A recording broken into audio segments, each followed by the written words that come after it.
Las tasas de interés parecen simples en la superficie. Un número sube, un número baja. Los presentadores de noticias lo explican en segundos, los titulares lo reducen a una sola decisión, y la mayoría de la gente se va con una sola idea en la cabeza.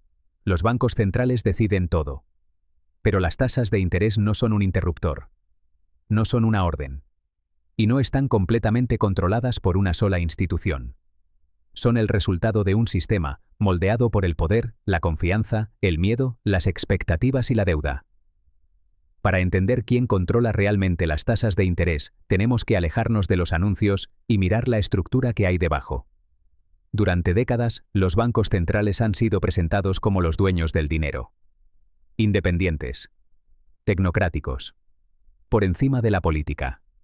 Se reúnen a puerta cerrada, publican comunicados cuidadosamente redactados y ajustan las tasas de referencia en incrementos de 1/4 de punto que repercuten en toda la economía global. En el horizonte más corto, ese poder es real. Las tasas de préstamo a un día. El financiamiento interbancario. La liquidez de corto plazo. Todo eso responde casi de inmediato a las decisiones de los bancos centrales. Si un banco central sube su tasa de referencia, endeudarse a un día se vuelve más caro. Si baja las tasas, la liquidez se vuelve más barata. Pero aquí aparece la primera confusión. El control a corto plazo no es lo mismo que el control a largo plazo, y las tasas de interés a largo plazo son donde reside el verdadero poder. Cuando un gobierno pide dinero prestado a 10, 20 o 30 años, no se lo pide al Banco Central. Se lo pide a los inversionistas. Fondos de pensiones. Compañías de seguros. Fondos soberanos. Gobiernos extranjeros. Capital privado. A estos inversionistas no les importa la tasa de hoy. Les importa el futuro. Se hacen preguntas diferentes. ¿Cómo será la inflación dentro de 5 años? ¿Mantendrá esta moneda su poder adquisitivo? ¿Es lo suficientemente estable el sistema político como para cumplir sus deudas? ¿Me devolverán un dinero que valga menos de lo que presté? Las respuestas a esas preguntas determinan los rendimientos de los bonos. No los discursos. No las conferencias de prensa. No las promesas. Por eso las tasas de interés a largo plazo suelen moverse antes de que actúen los bancos centrales. Los mercados no esperan permiso. Esta dinámica se vuelve más clara durante los periodos de inflación. Cuando la inflación sube, los inversionistas exigen compensación. Quieren mayores rendimientos para compensar la futura pérdida de poder adquisitivo. Un banco central puede decir que la inflación es temporal. Puede decir que las expectativas están ancladas. Puede decir que la política sigue siendo acomodaticia. Pero, si los mercados no lo creen, los rendimientos suben de todos modos. Esto no es una rebelión, es aritmética. Entre el Banco Central y el mercado de bonos existe otra capa crítica, los bancos comerciales. A menudo se piensa que los bancos son simples canales pasivos que solo trasladan las tasas oficiales a los consumidores. En realidad, los bancos ponen precio al riesgo. Piden prestado a corto plazo y prestan a largo plazo. Evalúan la solvencia. Tienen en cuenta regulaciones, requisitos de capital y restricciones de liquidez. Un recorte de tasas no garantiza hipotecas más baratas. Una subida de tasas no bloquea automáticamente el crédito.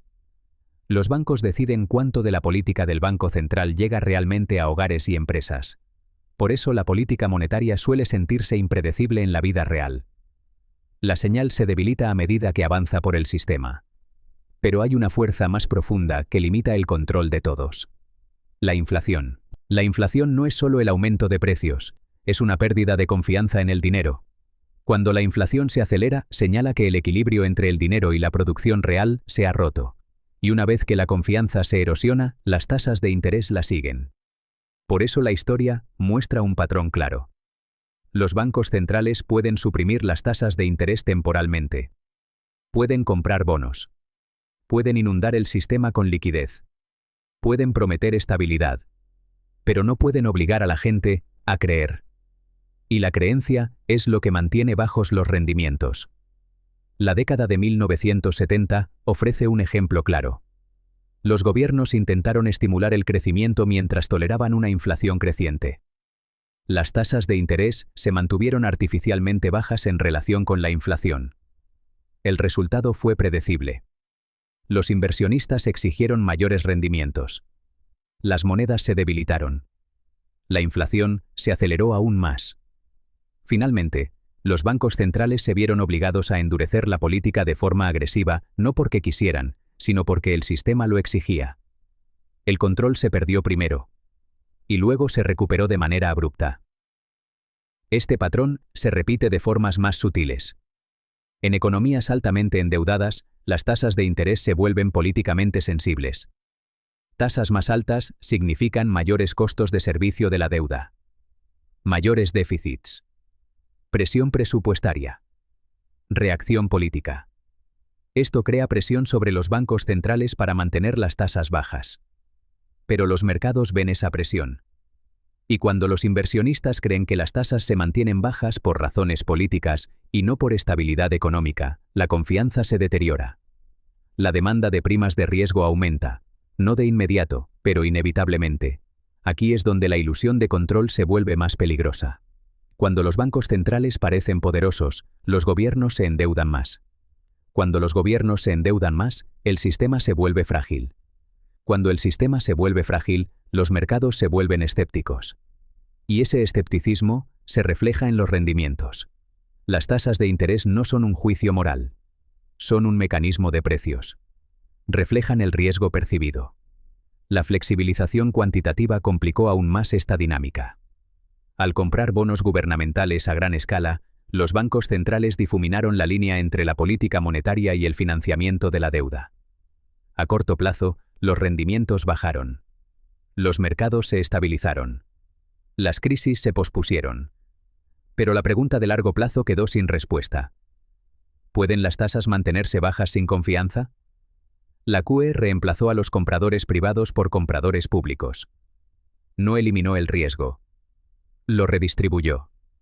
De los mercados a los balances. De los inversionistas a las instituciones. Del futuro al presente. Por eso el control de las tasas de interés siempre tiene fecha de caducidad. Mientras la inflación esté contenida y la credibilidad se mantenga, los bancos centrales parecen omnipotentes. Cuando la inflación sube o la confianza se rompe, los mercados recuperan el control. Y lo hacen más rápido de lo que las instituciones pueden reaccionar. Otra confusión común es pensar que las tasas de interés son puramente nacionales. No lo son. El capital es global. El dinero fluye hacia donde se siente más seguro. Si un país reprime las tasas mientras otro ofrece estabilidad, el capital se mueve. Las monedas se ajustan. La inflación importada aumenta. Las tasas internas sienten la presión. Por eso ningún banco central opera en aislamiento. El control de las tasas de interés es relativo, no absoluto. Entonces, ¿quién controla realmente las tasas de interés? No solo los bancos centrales. No solo los mercados. No solo los gobiernos. El control es condicional. Existe en la intersección de credibilidad, expectativas de inflación, niveles de deuda, estabilidad política, flujos globales de capital. Cuando estos factores se alinean, los bancos centrales pueden dirigir el sistema con suavidad. Cuando se separan, el control se vuelve frágil. Las tasas de interés se entienden mejor no como órdenes, sino como señales. Señales de confianza o duda, de estabilidad o riesgo, de seguridad o miedo, y las señales no pueden imponerse por decreto. Deben ganarse. Por eso todos los intentos de controlar permanentemente las tasas de interés han fracasado. Los imperios lo aprendieron, los estados modernos lo vuelven a aprender, y los sistemas financieros lo imponen silenciosamente. Puedes retrasar el ajuste, puedes disimularlo, puedes redistribuir su costo, pero no puedes eliminarlo. Al final, las tasas de interés responden a algo más antiguo que la banca central.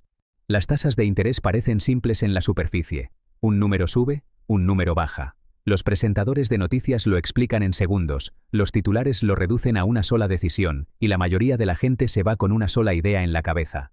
Los bancos centrales deciden todo. Pero las tasas de interés no son un interruptor. No son una orden. Y no están completamente controladas por una sola institución. Son el resultado de un sistema, moldeado por el poder, la confianza, el miedo, las expectativas y la deuda. Para entender quién controla realmente las tasas de interés, tenemos que alejarnos de los anuncios y mirar la estructura que hay debajo. Durante décadas, los bancos centrales han sido presentados como los dueños del dinero. Independientes. Tecnocráticos.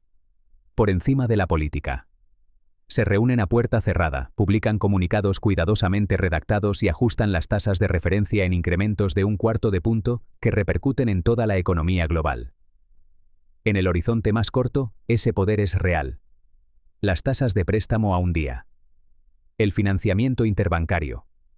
La liquidez de corto plazo. Todo eso responde casi de inmediato a las decisiones de los bancos centrales. Si un banco central sube su tasa de referencia, endeudarse a un día se vuelve más caro. Si baja las tasas, la liquidez se vuelve más barata. Pero aquí aparece la primera confusión. El control a corto plazo no es lo mismo que el control a largo plazo, y las tasas de interés a largo plazo son donde reside el verdadero poder. Cuando un gobierno pide dinero prestado a 10, 20 o 30 años, no se lo pide al Banco Central. Se lo pide a los inversionistas. Fondos de pensiones, compañías de seguros, fondos soberanos, gobiernos extranjeros, capital privado. A estos inversionistas no les importa la tasa de hoy. Les importa el futuro. Se hacen preguntas diferentes. ¿Cómo será la inflación dentro de 5 años? ¿Mantendrá esta moneda su poder adquisitivo? ¿Es lo suficientemente estable el sistema político como para cumplir sus deudas? ¿Me devolverán un dinero que valga menos de lo que presté? Las respuestas a esas preguntas determinan los rendimientos de los bonos. No los discursos. No las conferencias de prensa. No las promesas. Por eso las tasas de interés a largo plazo suelen moverse antes de que actúen los bancos centrales. Los mercados no esperan permiso. Esta dinámica se vuelve más clara durante los periodos de inflación. Cuando la inflación sube, los inversionistas exigen compensación. Quieren mayores rendimientos para compensar la futura pérdida de poder adquisitivo. Un banco central puede decir que la inflación es temporal. Puede decir que las expectativas están ancladas. Puede decir que la política sigue siendo acomodaticia. Pero, si los mercados no lo creen, los rendimientos suben de todos modos. Esto no es una rebelión, es aritmética. Entre el Banco Central y el mercado de bonos existe otra capa crítica, los bancos comerciales. A menudo se piensa que los bancos son simples canales pasivos que solo trasladan las tasas oficiales a los consumidores. En realidad, los bancos ponen precio al riesgo.